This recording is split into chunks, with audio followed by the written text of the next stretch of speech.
오늘 우리가 함께 나눌 인물은 산헤립이라는 사람인데요.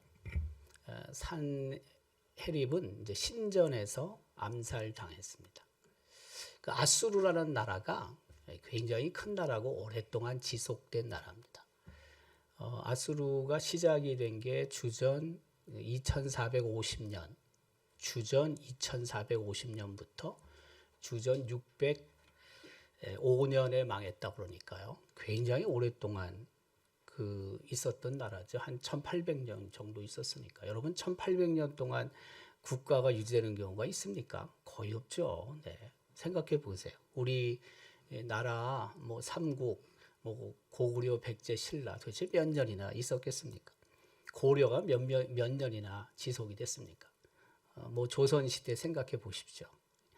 이 1800년, 1800년 전도가 지속됐다는. 그리고 이 근동 지역, 중동 지역의 메소포타미아 문명의 강자로 또 오랜 세월 동안 그 세력을 유지했잖아요. 대단한 거죠. 네. 근데 그 아수르의 왕, 뭐 한 왕이지만 신전에서 암살당하는데, 제가 제목을 저기다가 또 하나를 붙여야 되는데 이 길어져 가지고 제가 그냥 안 썼는데, 아들들에게 암살을 당했습니다. 네, 너무 비참하죠. 신전에서, 그것도 신전에서 아들들에게 암살당한 아수르 왕. 근데 우리가 나중에 우리가 교훈으로 함께 좀 살펴보겠지만은 하나님을 무시한 사람의 마지막이 그랬다는 겁니다. 산헤립이 하나님을 너무 무시했거든요. 우리가 오늘 좀 살펴보면은 도대체 어떻게 저 산헤립이 그 하나님을 무시했는지를 알 수가 있습니다. 지난번에도 우리가 랍사게를 통해서 그 랍사게의 이제 그 왕이 산헤립이거든요. 아수르의 그 중요한 세 장군이라고도 할 수 있는데, 랍사게인데, 그 랍사게가 활동을 할 때 왕이 산헤립이고, 근데 그 랍사게를 통해서 남유다에 침공을 하고, 그리고 하나님을 무척이나 무시하는 발언을 하잖아요.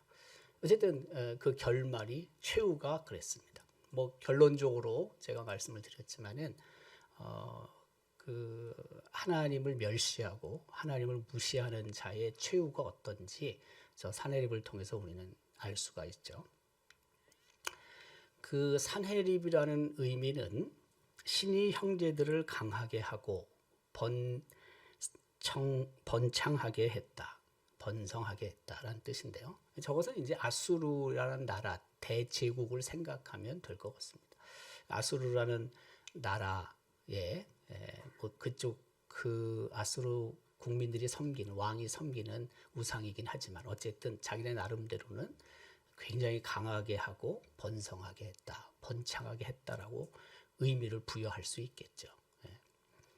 아수르 제국은 지난번에도 한번 저 지도를 봤는데 굉장히 큰 제국을 형성을 했습니다. 우측 페르시아만이 있고, 우측 밑에, 그리고 좌측에는 파란색 지중해가 있고요. 그리고 그 우측 페르시아만부터 이제 메소포타미아 문명을 이루는 티그리스 유프라테스 강이 있는 것이고, 그 티그리스 유프라테스 강을 타고 저 노란색이 다 그 아수르 제국 일대가 있었으니까요. 그 아수르 제국은 오늘날로 말하면은 이라크, 그다음에 이란, 그리고 시리아, 그리고 터키, 뭐 이런 정도의 나라들이거든요. 한 제국이었으니까 뭐 엄청난 거죠. 네. 저 제국이 이제 그 밑에, 지중해 밑에 애굽까지 세력을 펼치려고 하다 보니까 반드시 통과해야 되는 곳이 바로 가나안 땅 이스라엘인 거죠. 그 이스라엘이 그 중간에 껴가지고 사실 굉장히 힘든 그 지형 그 가운데 있었던 거죠. 애굽 입장에서는 저 북쪽으로 올라가기 위해서는 또다시 지중해를 타고 그 이스라엘 땅을 거쳐야지만, 가나안 땅을 거쳐야지만 북쪽으로 올라갈 수 있는 거고, 북쪽에 있는 나라는 애굽 땅을 먹기 위해서 내려오려면은 가나안 땅을 거쳐야 되는 것이고, 굉장히 힘든 거죠. 똑같은 거죠. 우리나라가 중국이 일본으로 가기 위해서 우리를 거쳐야 되는 것이고, 또 일본은 중국 대륙으로 넘어가기 위해서는 우리나라를 거쳐야 되고, 그러니까 우리나라가 참 어려운 나라잖아요. 네. 저 가나안 땅이 그렇게 굉장히 힘든 곳입니다. 저기 좀 노란색이 있고요. 그 지금 페르시아만 우측에 파란색 밑에 있는 거, 그리고 지금 지중해 파란색이 보이는데 거기가 이제 가나안 아니에요. 근데 그 페르시아만에서 지금 직선거리로 만약에 지중해를 간다 그러면은 저희가 파란색이란 말이에요. 그러니까 우리가 생각할 때 왜 저기는 아수르가 정복을 못했을까라고 생각을 할 수 있는데요. 저기는 쓸모없는 땅이에요. 사막이니까. 그러니까 저기는 땅을 그 정복할 이유도 없어요. 전혀 쓸모없는 땅이니까. 그래도 뭐 강이 있어야지, 그렇지 않습니까? 강을 끼고 문명이 발전하는 거죠. 그래서 지금 페르시아 만부터 시작해가지고 10시 방향으로 노란색으로 쭉 올라가는 저 곳은 다 강이죠. 우리가 잘 알고 있는 유프라테스 강 좌측편이 봤을 때 우측편은 티그리스 강이 되는 거죠. 그래서 엄청난 땅을 갖고 있었고, 그리고 저 당시에 아수르는 세상 최고의 나라입니다. 한마디로 얘기하면 가장 큰 제국입니다. 이제 그러다가 그 이제 메데라는 곳에서, 지금 저기 지도를 보면 아주 작은 글씨로 돼 있지만 이제 페르시아만 바로 위에 엘람이 있고, 그 위로 11시 방향으로 쭉 올라가면은 메데가 있는데, 그 메데에서부터 이제 바벨론 제국이 이제 막 커지는 거죠. 그래서 아수르를 먹어버리는 거죠. 그래서 바벨로니아 제국, 신바벨로니아 제국이 형성이 되는 거죠. 그래서 그 바벨로니아 제국이, 바벨론이 남유다를 침공해서 예루살렘을 함락하고 포로로 잡아가는 거죠. 그래서 70년 동안 포로 생활하다가 저 메데라는 저 근처 혹은 더 밑으로 페르시아만 있는 쪽 엘람이라는 그 근처에 포로 생활하다가 70년 만에 다시 귀환을 하는 거죠. 귀환을. 그러니까 가나안 땅에서 저 지금 남유다 백성이 바벨론의 포로를 잡혀가서 오랜 세월 동안 70년 동안 머물게 되는데, 그 가나안 땅에서부터 직선거리로 직접 페르시아만 쪽으로 가는 게 아니고 똑같이 위로 올라갔다가 내려와야 되는 거죠. 사막은 그렇게 갈 수가 없으니까. 다 그게 이제 루트예요. 루트. 저쪽 그 바벨론이든 아수르로부터 이쪽 가나안 땅 혹은 애굽 땅으로 가는 길은 다 그렇게 올라갔다 내려와야 되고, 또 이쪽에서 올라갔다 내려와야지만 되는 곳입니다. 그 아수르의 여러 왕들을 우리가 뭐 다 알 필요는 없고요. 몇 사람 알 필요가 있는데, 하나는 살만에셀 5세입니다. 그래서 살만에셀 5세는 누구냐 하면은 북이스라엘의 사마리아 성, 사마리아가 북이스라엘 수도였잖아요. 그 사마리아를 처음으로 포위한 왕이에요. 포위한 왕. 살만에셀이. 그런데 포위를 하고는 살만에셀이 그 사마리아 성을 함락시키지 못해요. 네. 근데 그 살만에셀의 아버지가 누구냐면, 많이 들어봤는데 디글랏 빌레셀이에요. 근데 그 디글랏 빌레셀의 아들이 살만에셀이고, 또 다른 아들이 사르곤 2세예요. 근데 그 사르곤 2세라는 이 동생이죠. 동생이 살만에셀을 암살해요. 그리고 자기가 왕이 돼요. 사르곤 2세예요. 그리고 사르곤 2세에 의해서 사마리아 성이 함락당해요. 그러니까 처음에 북이스라엘을 침공하고 북이스라엘의 수도인 사마리아 성을 포위한 것은 살만에셀인데, 살만에셀이 암살당하고 동생인 사르곤 2세가 왕이 되고, 그에 의해서 북이스라엘이 멸망당하는 거죠. 그리고 이제 사르곤 2세가 죽고 나서 산헤립이 사르만 2세 아들인데 이제 왕이 되는 거죠. 왕이. 그래서 지금 우리가 함께 나누는 그 산헤립과 관계되고 있는 아수르의 왕들을 저렇게 살펴볼 수 있습니다.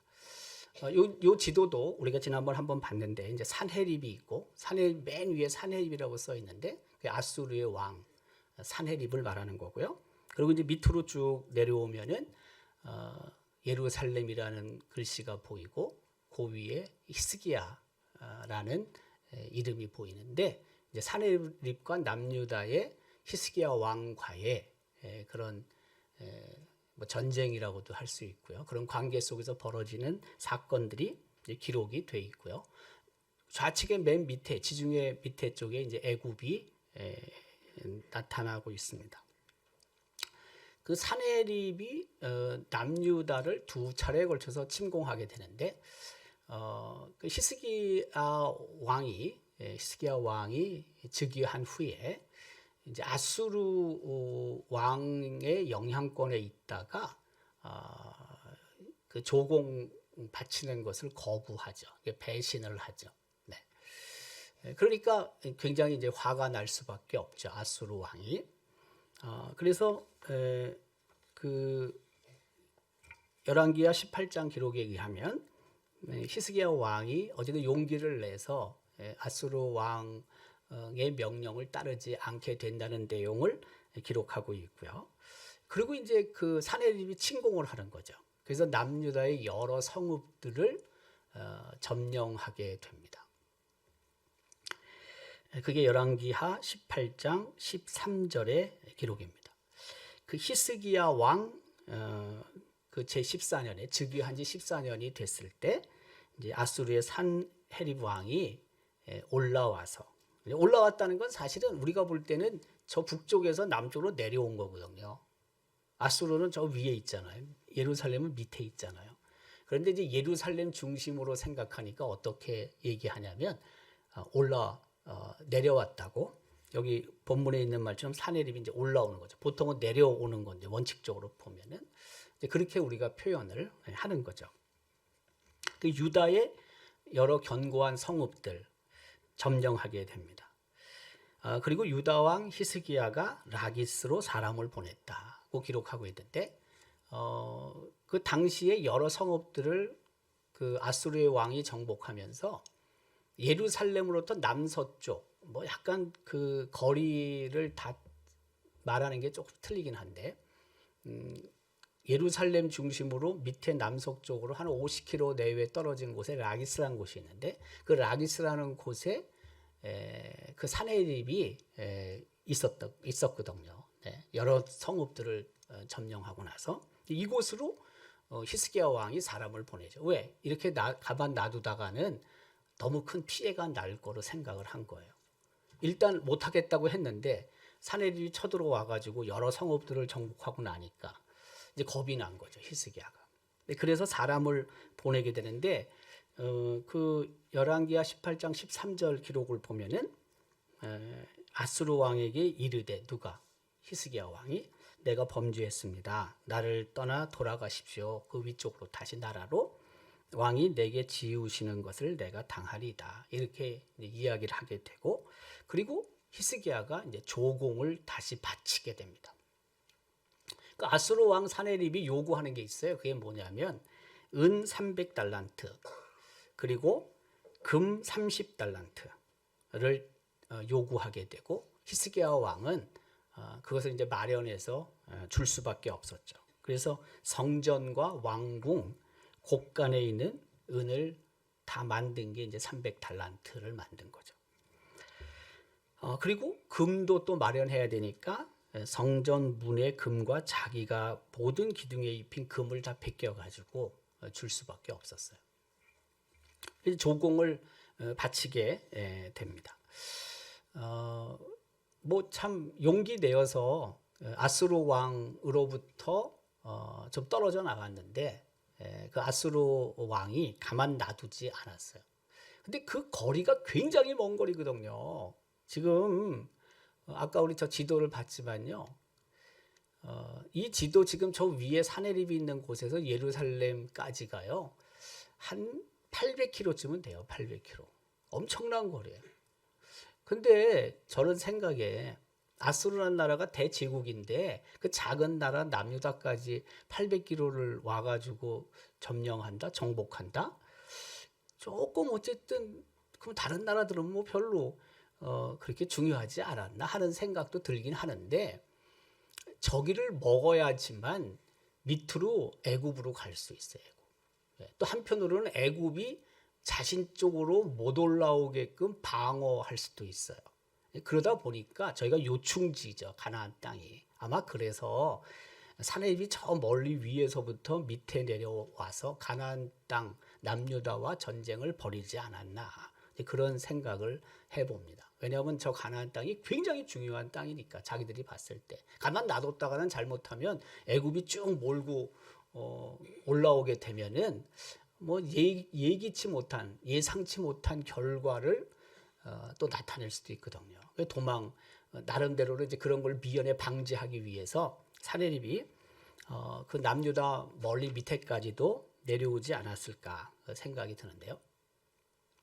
근데 그 이제 사내립이 그 내려와서 여러 성읍들을 정복했다고 하는데 그 사내드립이라는 사람이 작성한 아수르의 연대기를 보면 이제 이런 내용이 있답니다. 유다의 성을 46개를 정복하고 20만 156명을 포로로 잡아갔다.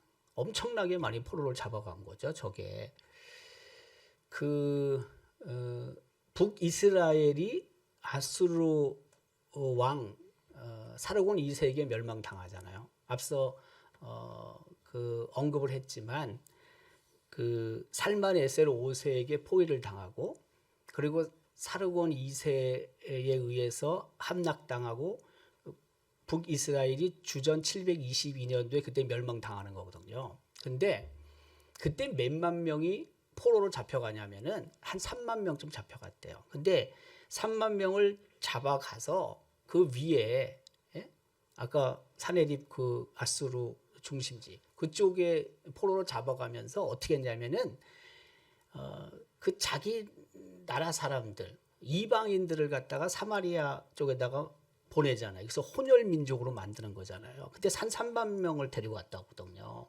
3만 명을 뽑아가고 3만 명을 쉽게 얘기하면 이방 족속으로 채운 거죠. 그래서 그 사마리아 땅이 더러운 유대인들이 볼 때는 남유다 사람들이 볼 때는 이제 혼혈이 되고 그래서 그 땅조차도 밟지 않으려고 했잖아요. 예수님 당시에도 그 직접 예루살렘에서 갈릴리로 올라갈 때 사마리아 땅을 밟고 가는 게 아니고 요단강 동편으로 갔다가 북쪽으로 올라가서 거기를 밟지 않고 갈릴리로 들어가는 거거든요.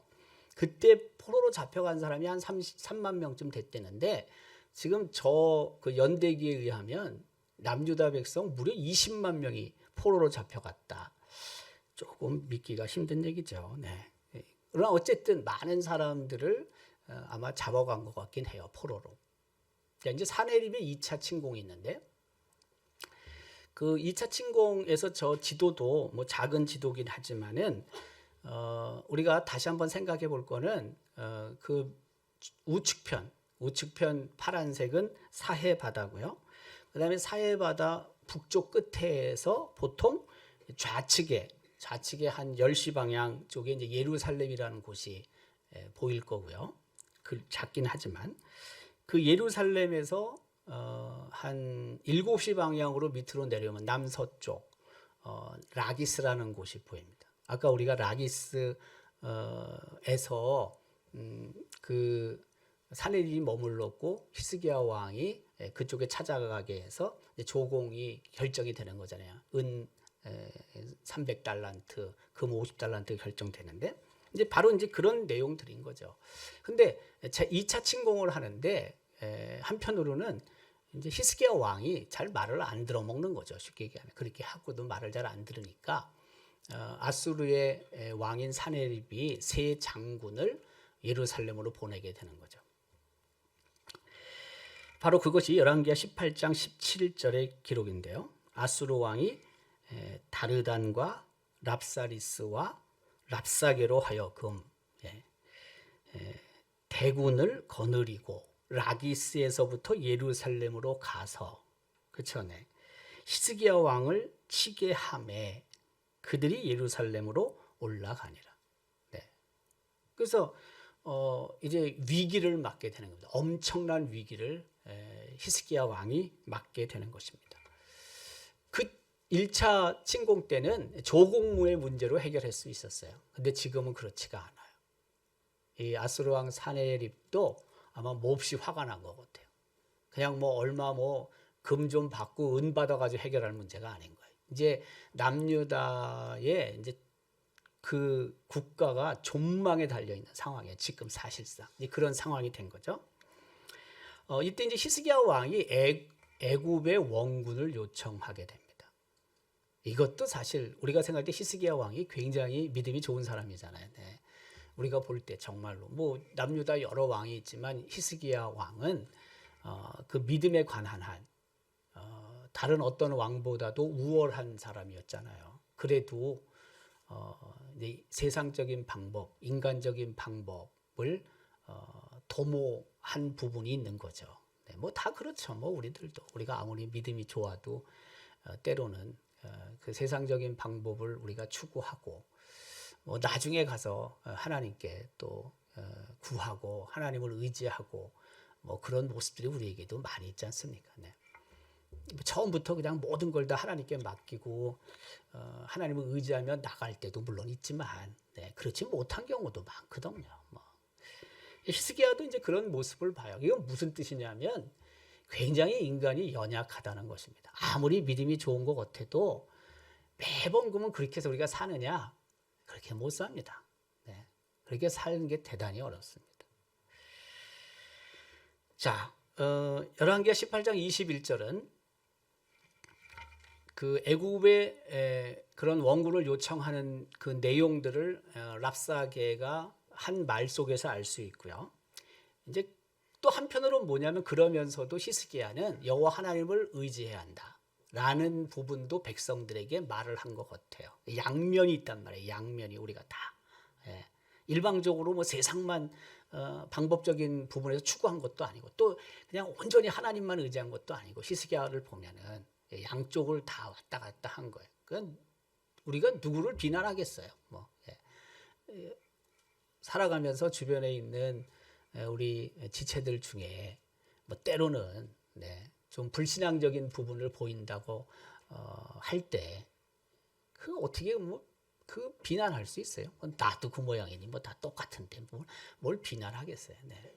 오히려 그가 중심이 흔들리지 않고 믿음 안에서 하나님을 의지하며 살아갈 수 있도록 우리 입장에서는 기도하는 게 필요하지.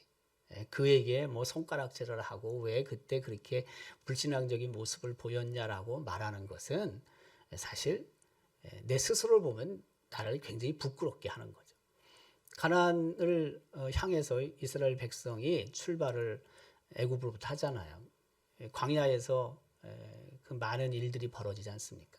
하나님을 원망하고 뭐 불평하고 또 하나님을 의심하고 또 신앙의 부분에서 떠나 있는 것들도 많이 보고요. 우리가 광야 같은 이 세상을 살아가면서 그 이스라엘 백성과 같지 않은 모습들이 과연 우리도 있느냐? 뭐 그렇지 않단 말이에요. 네. 이제 그런 걸 보면서 내가 지금 이스라엘 백성이 광야에서 그 불신앙의 모습을 보이고 원망하고 불평한 것들을 우리도 스스로 찾아내고 그런 부분들을 줄여가야 될 필요가 있는 거죠. 우리가 줄여가야 될 부분이. 늘 100% 하나님만을 의지하며 산다? 저는 생각해요. 하늘나라에서나 가능한 겁니다. 하늘나라에서나. 하늘나라에서 가능하다고 하면 무슨 뜻입니까? 죽어야지 가능한 겁니다. 네. 죽지 않고 이 땅에서 호흡하면서는요. 100% 하나님을 의지하며 절대 살 수 없습니다. 그러니까 누군가 혹시라도 그런 모습이 보인다 할지라도 너무 뭐라 그러지 말잔 말이에요. 제 얘기는. 네. 내가 그렇게 안 살도록 내 스스로가 더 조심해야 되는 거죠. 그걸 보면 되는 거지. 뭐 누구 어쩌고 저쩌고 뒤에서 그런 뒷담화를 하지 말자는 거예요. 네. 자, 어쨌든 하나님을 의뢰하라는 그런 부분들도 랍사게의 말을 보면은 알 수 있어요. 이스라엘 백성에게, 남유다 백성에게 히스기야 왕이 너희들에게 그렇게 말을 한다 할지라도 믿지 말라, 듣지 말라. 그렇게 얘기하는 거거든요. 그러니까 그 무슨 뜻이냐면 히스기야 왕이 백성들에게 여호와 하나님을 의지한다라고 말을 한 부분도 있다는 거죠. 네. 이제 히스기야 왕, 남유다죠. 그리고 그 사내립 아수르와의 이제 전쟁이 드디어 벌어지게 되는데 히스기야의 전쟁 방법에 대해서 우리가 한번 좀 살펴볼 필요가 있습니다. 근데 이제 뒤쪽으로 갈수록 히스기야가 애굽으로부터의 원군을 의지하기보단 하나님을 전폭적으로 신뢰하는 부분을 우리는 볼 수 있어요. 처음에는 왔다 갔다 한 것 같지만 그러나 최종적으로는 하나님을 의지하는 히스기야를 볼 수 있습니다. 그 히스기야 왕이 그 이사야 선지자를 찾게 되죠. 네.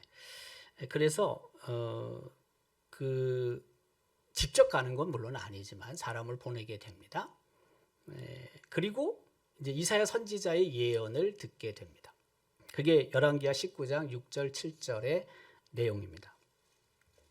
여호와의 말씀이 너는 아수르 왕의 신복에게 들은 바, 이게 랍사게죠, 랍사게. 네. 나를 모욕하는 말 때문에 두려워하지 말라.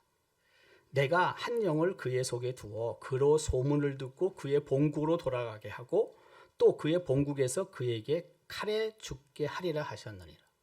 이제 하나님께서 이런 예언의 말씀을 주세요. 이제 이 예언의 말씀을 받은 후에 이제 아수르 왕이 사자를 또 보내요. 히스기야 왕에게. 내가 믿는 내 하나님이 예루살렘을 아수르 왕의 손에 넘기지 아니하게 했다는 말에 속지 말라. 네. 이제 계속해서 이제 위협하는 말도 있고 또 한편으로는 그 겁에 질려서 포기하도록 하는 말도 있죠. 근데 히스기야 왕의 전쟁 방식은 다른 게 아니고 어쨌든 왕으로서 하나님 앞에 무릎 꿇고 간절히 기도하는 그런 방식을 히스기야가 취하게 됩니다. 그게 열왕기하 19장 14절 15절입니다. 히스기야가 사자의 손에서 편지를 받아보고 사내립이 보낸 편지를 받아보고 그 편지를 이제 읽은 거죠. 여호와의 성전에 올라가서 히스기야가 그 편지를 여호와 앞에 펴놓고 그 앞에서 히스기야가 기도하여 이르되라고 기록하고 있습니다. 그 히스기야의 전쟁 방식은 사실 뭐 군대를 모아야 되고 또 전략을 짜야 되고 그리고 어떻게 할 것인가를 의논해야 되고 막 이런데 그것보다는 히스기야 왕은 성전에 가서 하나님 앞에 기도하는 방식을 택했다는 것을 우리는 주목해야 하는 거죠. 물론 방법이 별로 없으니까 어떻게 보면 히스기야 왕이 그렇게 할 수밖에 없을 수도 있어요. 전력이 뭐 상대가 안 되니까. 네. 뭐 좀 비등했으면은 제가 생각할 때 사람들을 모으게 하고 장군도 모으고 어떻게 하면 좋을까 의논을 했을 수도 있겠다. 우리가 보통 그러잖아요.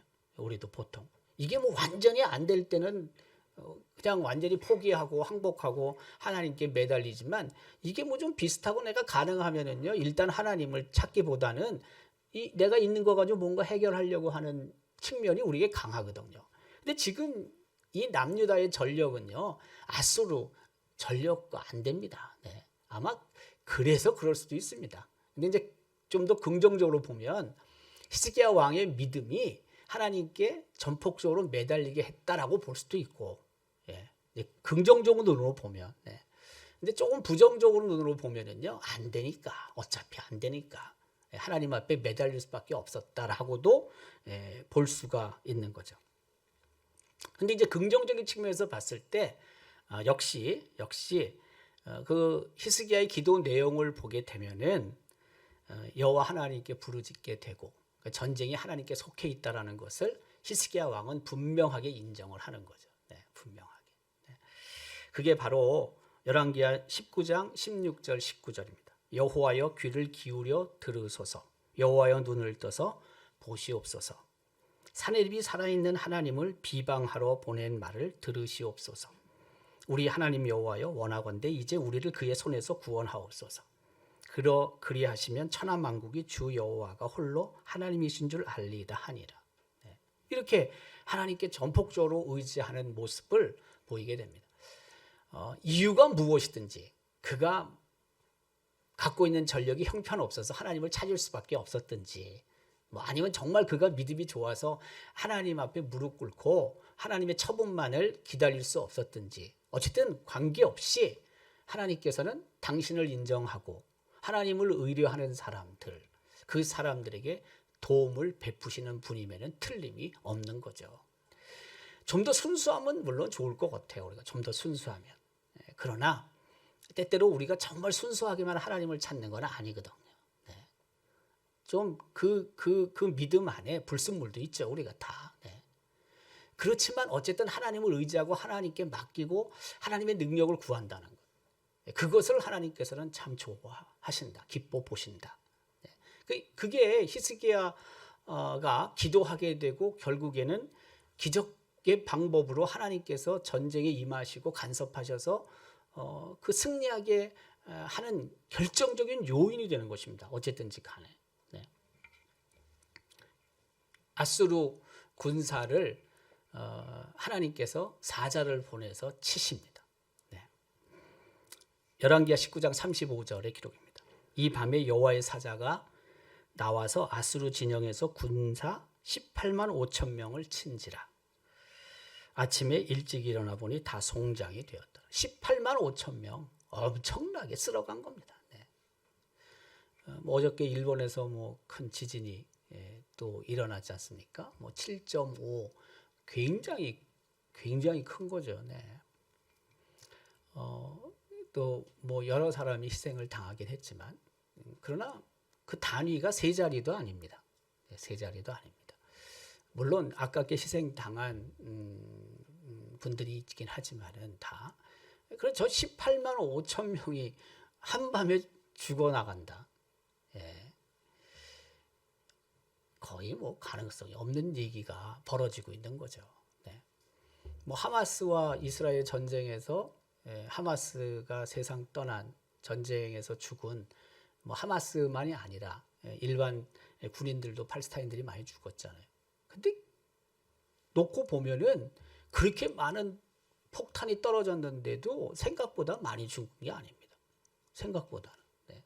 한편으로는 아마 그런 부분들을 피해서 폭격을 했을 수도 있다 생각도 들어요. 네. 한 밤에 저 많은 사람들이 죽게 되고 결국에는 이제 손을 드는 거죠. 사렙이 손을 들고 이제 퇴각을 하는 것입니다. 퇴각을. 그 탈무드의 전승에 의하면 그때 하나님께서 보내신 천사가 우리가 잘 알고 있는 가브리엘 천사였다. 탈무드의 전승에서 나오는 거. 성경에는 없습니다. 네.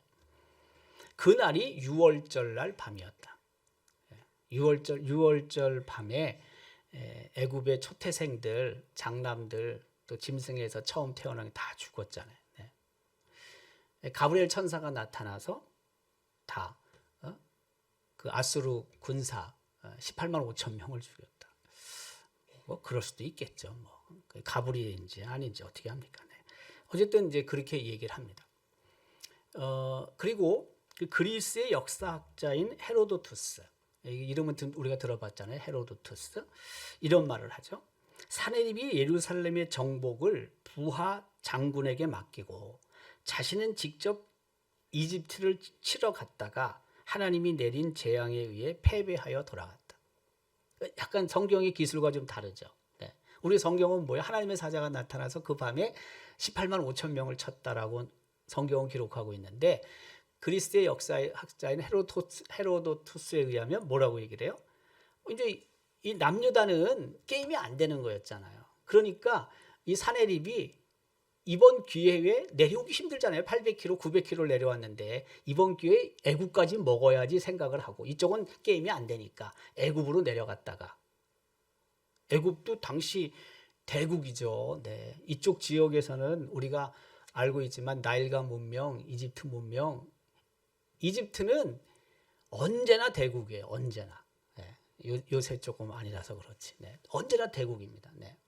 뭐 그 아프리카 쪽에서는요, 뭐 그 나라를 대항할 나라가 없었죠. 그래서 이번 기회에 먹기 위해서 내려갔다가 이쪽 저쪽 다 안 된 거죠. 한마디로 얘기하면 사내립이. 이제 그렇게 역사가 기술한다 그겁니다. 근데 핵심은 뭐냐? 방법은 조금 다르잖아요. 근데 결과는 뭐예요? 패배했다입니다. 예. 아수르가 패배했다. 이겁니다. 결과는. 네. 기술은 다릅니다. 기술은. 그러나 우리는 세속사에 의존을 하는 것이 아니고 세속사, 세계 역사, 기록에 의존하는 게 아니고 성경은 우리는 믿으니까 이렇게 하나님께서 일하셨다라고 생각을 하는 겁니다. 사내립의 최후를 보면은요, 비참하다고 아까 얘기를 했는데요. 그 사내립의 최후에 관한 예언은 열왕기하 19장 32절, 33절의 기록입니다. 그러므로 여호와께서 아수르 왕을 가리켜 이르시기를 그가 이 성에 이르지 못하며 이리로 화살을 쏘지 못하며 방패를 성을 향하여 세우지 못하며 치려고 토성을 쌓지도 못하고 오던 길로 돌아가고 이 성에 이르지 못하리라 하셨으니 이는 여호와의 말씀이니라. 그러니까 예루살렘 성을 함락하지 못한다. 그 말이죠. 한마디로 얘기하면. 네. 결국은 뭡니까? 사내립이 아수르로 돌아가게 됩니다. 전쟁을 포기하게 되죠. 그리고 굉장한 수치심을 느꼈을 것이다. 그 대제국이 그 작은 나라 남유다 하나 정복하지 못했으니까요. 네. 처음엔 좋았어요. 뭐 많은 성읍들을 정복을 했으니까. 근데 결론적으로는 뭐예요? 최종적으로는 누구의 승리예요? 남유다의 승리입니다. 그러니까 얼마나 창피하겠어요, 여러분. 네. 그러니까 수치심을 느끼고 사내립이 돌아갔을 것이다. 그 열왕기하 19장 36절은 아수르 왕 사내립이 떠나 돌아가서 니느웨에 거주했다. 니느웨는 아수르의 수도잖아요. 수도. 아수르의 수도가 니느웨잖아요. 거기 가서 거주하게 됩니다. 이제 거기서 이제 암살을 당하게 되는 것입니다. 그 니스록의 신전, 이제 니스록은 불의 신으로 보통 알려져 있고요. 그 열왕기하 19장 37절은 이렇게 기록합니다. 그가 그의 신 니스록의 신전에서 경배할 때에 제사를 드렸던 것 같아요. 아드람멜렉과 사레셀이 그를 칼로 쳐 죽이고 아라랏 땅으로 그들이 도망하매 그 아들 에살 핫돈이 대신하여 왕이 되니라. 네, 너무 비참한 최후를 맞이하게 됩니다. 앞서 우리가 언급했는데 그 열왕기하 19장 6절 7절에 이사야 선지자의 예언이 성취가 되는 것입니다. 저기 보면은 그가 칼에 맞아 죽을 것이다. 본국으로 돌아가게 되고 칼에 맞아 죽을 것이다. 라고 그렇게 언급하고 있는데 실제 그 예언대로 되죠. 그 신전에서 경배하다가 제사를 드리다가 아들들에 의해서 목숨을 잃은 산헤립 왕. 우리에게 주는 교훈이 있습니다. 두 가지 교훈인데요. 제가 언급을 했지만은 첫 번째는 뭐냐면 사실 모든 전쟁은 하나님의 관점에서 보면 그 영적 전쟁이고 그리고 모든 전쟁은 하나님께 속한 전쟁인 거죠. 그리고 그 전쟁에 하나님은 모른 척하고 계시는 것이 아니고 언제나 그 전쟁에 간섭하신다. 개입하시는 분이시다. 라는 것을 우리는 기억해야 하겠죠. 그 다윗이 골리앗과의 전쟁도 마찬가지인 거죠. 어떻게 다윗이 골리앗을 이깁니까? 안 되는 거죠. 네. 근데 그 전쟁이 하나님께 속한 전쟁이니까. 하나님께서 싸우시니까 다윗이 이기는 거지. 예. 하나님이 거기 개입하시지 않으면 어떻게 이길 수 있겠습니까? 우리의 삶의 자리에서도 다 똑같습니다. 도무지 안 될 것들이 사실 우리가 그렇게 표현하지만 하나님의 은혜로 이루어지는 것들이 참 많습니다. 하나님께서 개입하시고 하나님께서 간섭하셨기 때문에 사실은 그런 여러 가지 일들이 이루어지는 거죠.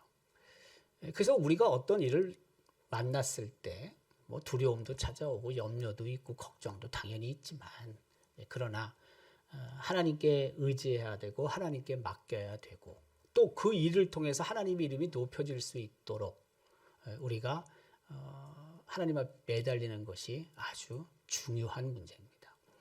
그 일들을 통해서 뭐 내가 살아나고 내가 구원받고 뭐 내가 다시 회복이 되고 뭐 그것도 좋긴 하겠지만 그러나 실질적으로는 그 일을 통해서 하나님의 살아계심이 증거되는 것.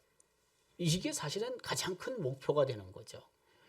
정말 하나님은 살아계시는 분이구나. 정말 하나님은 능력자이시구나. 이런 것들이 알려지게 되는 것. 우리는 그것을 구해야 되는 거죠. 내가 뭐 잘 되고 내가 어려움으로부터 지금 벗어나고 사실 그것보다는 하나님은 정말 존재하신다. 하나님을 믿는 자를 하나님께서는 결국에 세우신다. 다시 이 하나님의 이름이 나와야 되게 되는 거죠. 그게 중요한 겁니다. 그게 우리가 그것을 하나님께 영광이 되는 삶을 살아야 된다라고 표현하는 거죠. 네. 그 모든 전쟁은 하나님께 속한 것이다. 그 전쟁이 뭐 다양한데요. 뭐 실제 뭐 싸우는 전쟁만이 아니라 우리 삶의 자리에서 아주 다양한 형태의 전쟁이 있는데 그 전쟁 속에 하나님이 개입하신다, 간섭하신다, 잊지 말자라는 겁니다. 두 번째는 하나님의 이름을 더럽힌 자는 비참한 최후를 맞는다. 아까 제가 언급을 했죠. 아주 무시하는 말들을 랍사게를 통해서 계속합니다. 네. 랍사게는 그런 말까지 하잖아요. 하나님께서 자신을 보냈다고, 남유다에 보냈다고, 자신을 하나님께서 보내셨다고. 예. 말도 안 되는 소리죠. 네. 하나님을 얼마나 무시하는 겁니까 지금. 네. 근데 그 위에 누가 있냐? 왕인 사네립이 있는 것입니다. 사네립이. 네. 그러니까 하나님의 이름을 더럽힌 자는 뭐 꼭 그렇게 우리가 표현할 수는 없죠. 뭐 성령을 회방한 죄, 저게 딱 하나님의 이름을 더럽힌 것이 성령을 회방한 것이다. 일정 부분은 맞고 또 일정 부분은 아니라고도 할 수 있는데 어쨌든 하나님을 무시하는 것, 하나님을 하나님으로 인정하지 않는 것, 그것은 대단히 위험한 겁니다. 더욱이 우리 그리스도인들은요, 하나님을 믿는 자녀들은 어떤 경우에도 하나님의 이름을 더럽히면 안 됩니다. 네. 결국에는 그 하나님을 무시하고 하나님을 인정하지 않고 하나님의 이름을 더럽힘을 통해서 우리 삶의 자리가 하나님이 떠난 그런 삶, 하나님께서 삶의 자리에 그 임재하시지 않는 그런 엄청난 일들이 초래되는 거죠. 우리는 늘 하나님과 동행해야 하고 하나님과 함께 가야 하지 않습니까? 이런 것들로 멀어지게 되는 거예요. 그래서 날마다 우리의 삶이 하나님의 이름을 더럽히지 않도록 늘 하나님과 동행하고 하나님의 임재를 경험하는 삶을 살아갈 수 있도록 최선을 다해야 한다는 것이죠. 오늘 1월 우리 첫 번째 수요 저녁 예배를 우리가 드리고 있는데 우리의 삶이 1년 동안 우리가 하나님의 부르심을 받는 그 순간까지 늘 영적 전쟁에서 승리하고 하나님의 이름을 높여드리고 하나님의 영광이 드러날 수 있기를 주님의 이름으로 기원합니다.